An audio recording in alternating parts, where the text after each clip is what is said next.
like we had the first part of January, February, actually into early March, if it were to happen again, and we had the opportunity to have a snowplow at the airport,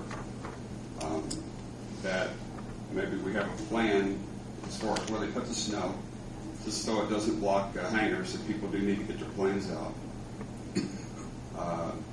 And I thought about this since, and the guy that was driving the single snowplow that came out there for an hour was probably tired, obviously overworked, and of course he didn't come out till 9 days after the snow event, so obviously we were not a priority at the airport, nor should we have been.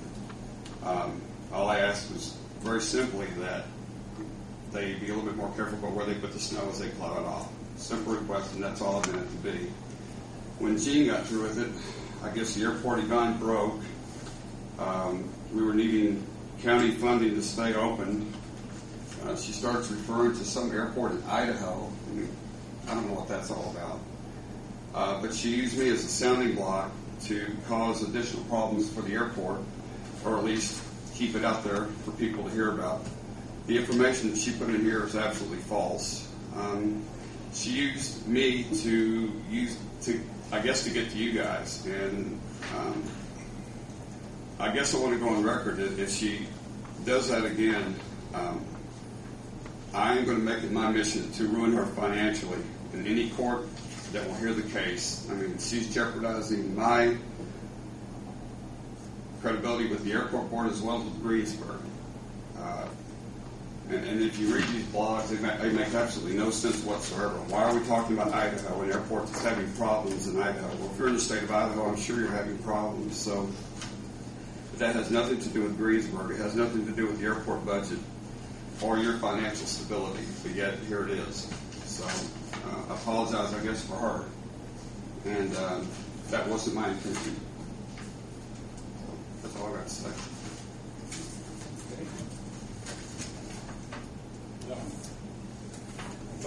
One thing I'd like to say too, well, we bring the 182 out. We certainly don't want it there all summer because otherwise it kind of look like an old car up on blocks in your neighborhood. But you understand you need to get that out for now, so that's fine. Our next order of business is the plaque, the commemorative plaque for Hero Hall. And I've given you a copy of just kind of a rough draft here. This is just up for discussion. We don't really need to vote on it. As far as looking this over and see if you think this type of wording on a plaque would be appropriate. We talked about, of course, we elected to name the terminal building the Hero Hall Airport Terminal Building. And this is kind of what I sketched up as an idea of what the plaque would be like. So it would be an outdoor plaque. The exact cost of them, if it's a bronze, there's a lot of factors, and I'll get a more exact cost once we determine the wording, because of course they charge you per word, per letter. Outdoor plaques, the ones that last are typically bronze. One's about the size of this piece of paper. It's just short of $400. Bill suggested we could possibly put his likeness or his, where you put an image or face on there. It doesn't matter to me whether that's on or not. I can find out what the difference in cost of that is.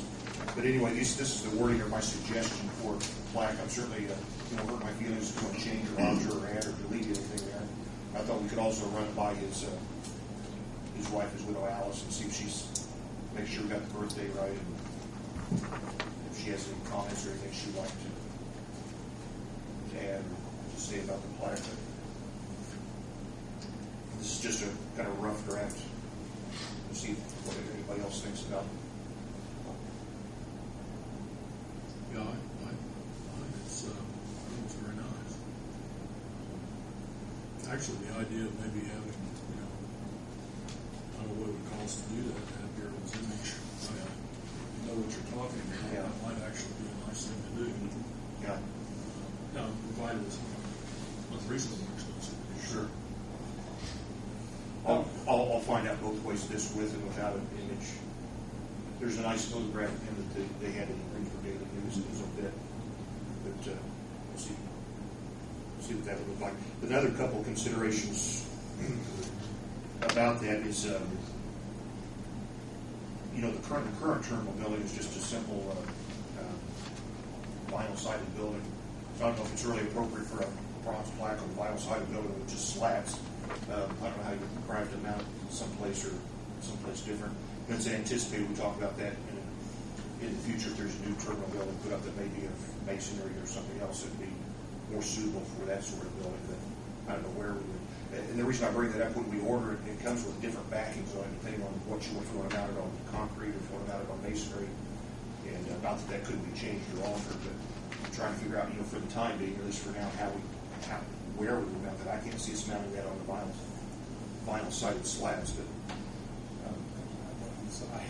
indoors for now. I think for now, until we see what we'll have in the future.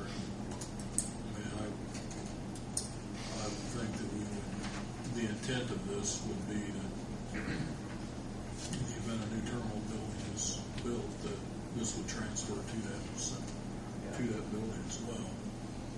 But if we anticipate it would eventually be on the outside, we'd make it of a different material than we would if it's. Well, I think ordering it as if it's going to be on the outside would be the prudent thing to do. John, I like the idea really, really well. Just a thought. You've got Gerald Hall on there twice. Yes. Would it be, the top line be sufficient to say all airport terminal building in honor of Gerald E. Hall? Just a thought. Maybe. Just strike the Earl out of the top. Yeah. That's a thought. Sure. So everybody else think about that. Alice called me the other day. The family went through the pictures and they picked out a few pictures. Okay. We wanted to have us look at it. Someone picked one out for someone picked one. I was there, I think Gerald owned the airport. One time, and I wonder if we should put former airport owner. They have to be easy right on there. Add bullet points. Sure. Of course, I know anything more we add is going to be that much more in the price. So we will consider. Well, that's true. I think that's not a bad idea to strike this first thing in that it's given under in honor of. It's probably not a bad idea. Do we need to have the word airport in there? Let's just make it the Gerald Hall Terminal Building.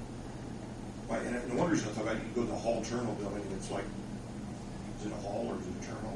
Well, that's why I was thinking, put Gerald Hall Terminal Building. Okay. I mean, there's things you can leave out here, which I think that's not a bad idea. You can leave out building, you can leave out airport, All airport terminal. Yeah. Yeah.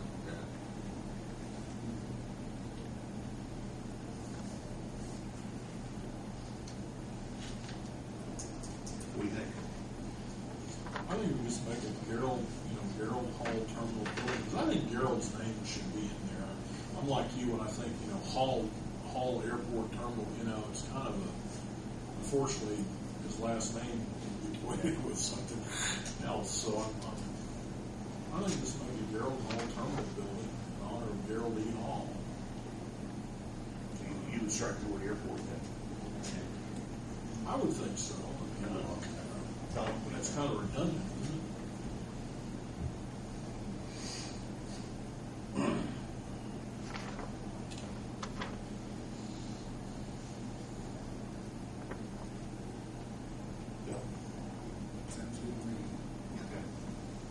Would you like to add in bullet points to incorporate somehow that he was a former owner?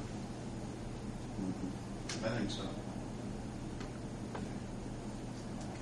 I agree with you.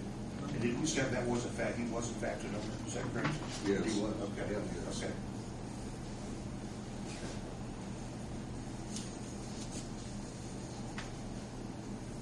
Well, I'll do that, and I'll come up with next week with a couple of quotes, one with the likeness, one without. We'll run this by Alice and see if she has anything she wants, any objections or anything she'd like to. She may have something she wants to, or would like to see on it. Sure. Okay. Well, that's all I have. I think that's a good suggestion. Mounted inside the current building, and should there be a new building, you got it outside as well. Okay, that's all I have for that. John, one more thing.